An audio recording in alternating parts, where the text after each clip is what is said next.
Salut à tous, c'est Alex et Thomas et aujourd'hui on se retrouve dans un décor inhabituel. Voilà, on est dans une brasserie, dans la brasserie de David et de Tom qui seront nos invités pour le jour. Bonjour. Salut, ça va bien. Voilà. Et aujourd'hui on va essayer de faire un nouveau format un peu différent parce qu'on a voulu goûter une bière exceptionnelle, la meilleure stout du monde. Du coup c'est la Bourbon County de chez Goose Island. C'est pas l'autre. C'est pas l'autre. L'autre c'est un test que nous ont fait ces gentils messieurs. On va goûter tout ça et puis on va essayer de revenir au début des origines de ce qu'est un stout. Le stout à la base c'est une bière qui est pas forcément très forte en alcool. Quand ça va dépasser un certain degré, donc à peu près 8-9, on va appeler ça Imperial Stout. Et pour l'histoire alors, c'est un tsar de Russie qui était venu en Angleterre et en gros ils ont fait un stout plus fort en alcool pour satisfaire un petit peu les goûts russes. On va dire les goûts russes. Et depuis le style est resté, d'où le Imperial Stout. Parfois on entend parler aussi de Russian Imperial Stout. Via ça en fait il y a plein de styles où quand ça monte à un certain degré, on va appeler ça Imperial. Parfois on voit des Imperial Sour, Imperial Goose, Imperial. Donc c'est souvent en gros maintenant un style de bière où le taux d'alcool va grimper. Là en l'occurrence on a des choses assez costauds. On va être aux alentours de 11 ou 12% je crois. Super, j'ai pas mangé. Moi non plus. Moi non plus. Pour cette vidéo du coup on a fait un truc un peu différent, c'est qu'on a Alex qui s'y connaît pas trop en stout, voire pas du tout. J'ai jamais goûté une stout. Ok bon alors une Guinness j'ai déjà bu mais j'ai pas bu de la craft stout. Imperial surtout. Voilà, de l'Imperial Stout j'ai jamais goûté On ça. a un très débutant. Moi j'en ai goûté plein. Et vous deux du coup vous en avez déjà fait? C'est un test que j'ai fait, après on va avec Tom, on va bosser sur pas mal de recettes là-dessus. On est un peu des gros fanats de ce style. Ouais nous aussi. Hein. Tom il veut mettre des petits ingrédients pour la prochaine fois peut-être. Du sperme. On goûte pas mal de trucs, les trucs un peu sucrés, j'ai bien aimé les trucs avec des chamallows dedans. Ouais.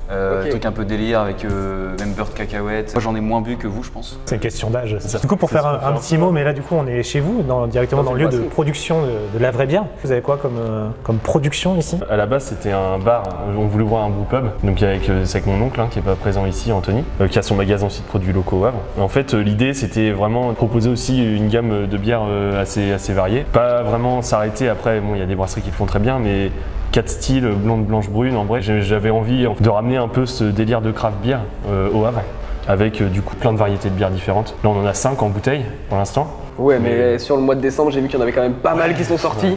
On a fait un calendrier avec 24 bières différentes, tout à fait. Et au bar, en fait, on a 14 tirages en tout. Le concept de la brasserie, c'est d'avoir une gamme fixe de 5 bières qu'on vend dans quelques revendeurs et de pouvoir proposer plein de bières différentes au bar. Je pense qu'on viendra visiter. Ouais, clairement. Et du coup, on a un prochain épisode aussi qui est prévu où on va faire un blind test IPA. Ouais. Où du coup, je vais te cacher ta propre IPA parmi 5 ou 6 autres de la concurrence. Puis on va essayer de voir si tu la connais si bien que ça. Si tu me l'as fait boire en dernier, ça va être compliqué. Et on mettra toutes les adresses, les coordonnées et tout de la vraie bière. Au début, le craft, c'est aux États-Unis, les gens qui faisaient ça dans leur garage. Du coup, à force de faire ça dans des seaux, machin, ils avaient des proches qui voulaient goûter leur bière et au fur et à mesure, ça s'est étendu et ils ont carrément ouvert leur établissement où ils ne servaient que leurs produits. C'est un peu ton cas, t'as quelques brewdogs, mais. Totalement.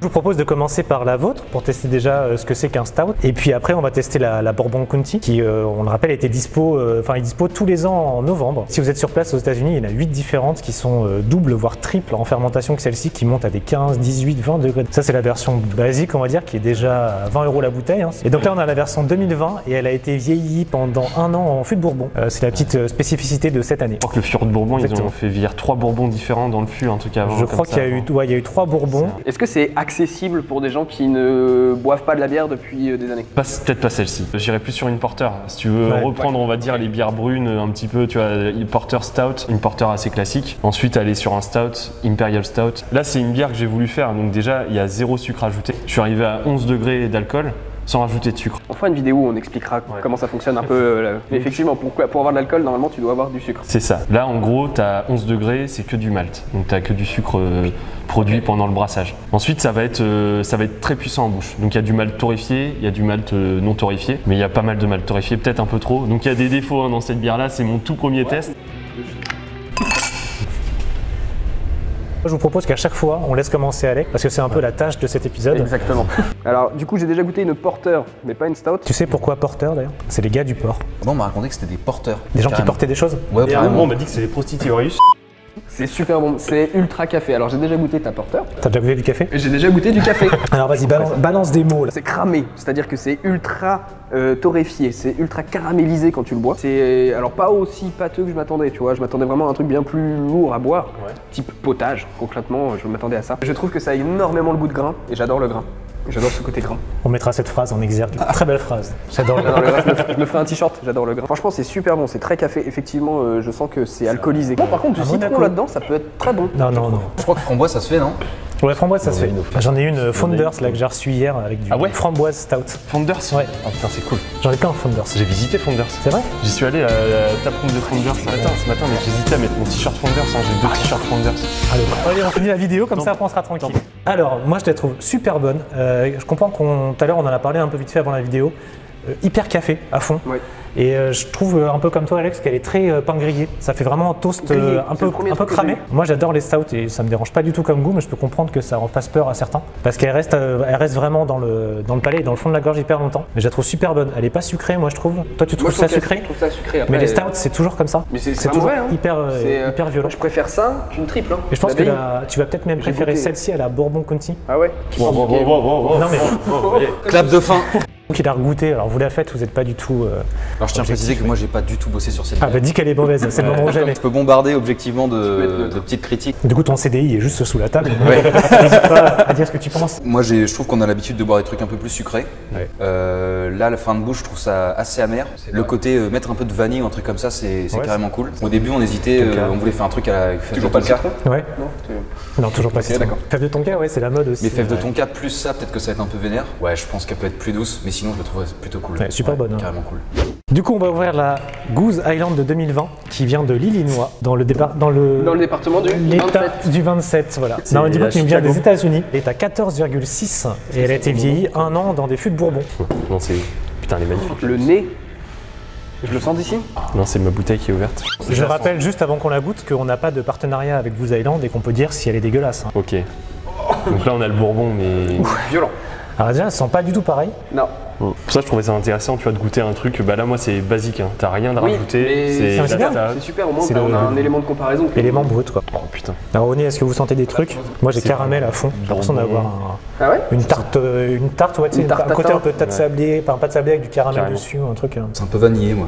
Ouais. Ce style-là. T'as Mais le côté. Ça fait un peu rhum, côté fruits. Bouzy, on appelle. T'as le Bouzy. côté- Le côté un peu, ouais, alcool Un peu fort. funk. le pudding aussi. Moi aussi. Ouais, ok. Oh putain. C'est bon. Du coup, t'as vu, genre là, t'as pas du tout la même faim. C'est ouais. Mais t'as pas le truc qu'on disait où il faut adoucir. Bah là, ça y est, C'est- là, là, l'adouci, là, il passe. là, c'est parfait en fait, Ouais. tu vois. C'est une amertume genre qui est du début à la fin. C'est pas un truc genre qui t'attaque à un moment. Par contre, le taux d'alcool, alors je sais pas si c'est le taux d'alcool, mais c'est plus bourbon, c'est plus whisky. Moi je reste sur mon pudding, hein. Je suis désolé, mais Est-ce que tu trouves ça écœurant? C'est bon? C'est pas terrible? c'est un dessert. C'est une gourmandise. C'est très caramélisé sur la fin. Comme tu disais, ça s'adoucit. Alors que la vôtre, elle restait plus longtemps dans la gorge. Celle-là, elle s'adoucit toute seule. C'est très très sucré. C'est plus sucré encore, je trouve. Je fais de la SMR. Du coup, pour conclure là-dessus, vous trouvez que ça vaut les 20 balles ou pas? Je sais pas, moi je pense qu'on me l'a survendu. Je trouve ça hyper bon, mais je m'attendais à un truc peut-être Incroyable. Il y a du incroyable, marketing mais après, autour, quoi. Franchement, je sais pas, Moi, mais je trouve que c'est une excellente stat, tu vois. carrément. Oui, je suis d'accord avec toi. 20 balles la bouteille, c'est un peu excessif. Mais en même temps, ça fait partie du plaisir. Moi, je trouve que ça les vaut. Parce que, ok, 50 centilitres, donc on va dire que sur le format 33, tu dois être à 15 balles. Ouais, Et pour en avoir goûté plein qui sont à 8-10 balles, t'as pas cette qualité-là. Encore une fois, c'est la meilleure stout du monde, c'est certainement ce qu'on mettra dans le titre pour faire un peu cliquer les gens. Mais en fait, c'est parce qu'elle a une très bonne note sur Rate Beer et sur Untap. Je crois qu'elle est à 4,5 ou 4,8, un truc comme ça. Et elle est unanimement notée. L'anecdote, on connaît un mec qui a bu ça à la pression. Ouais. Salut Toff. On fera certainement plein d'autres vidéos ensemble et où on goûtera plein d'autres choses. Moi j'ai des cartons dans tous les sens chez moi, donc peut-être se goûter des trucs un peu originaux. Si ce format vous plaît, des 20 balles la bouteille, on peut l'appeler comme ça d'ailleurs. Plein des 20 balles la bouteille, j'en ai au moins 10 d'avance. On peut se les ouvrir tous ensemble. N'hésitez pas à nous dire en commentaire si ça vous a plu. N'hésitez pas à vous abonner, à lâcher un pouce bleu et à partager cette vidéo. Allez, ciao, bisous. Ciao. Et elle est forte, hein. Elle tape Elle le est crâne forte, un peu hein. quand même. Ouais, ouais.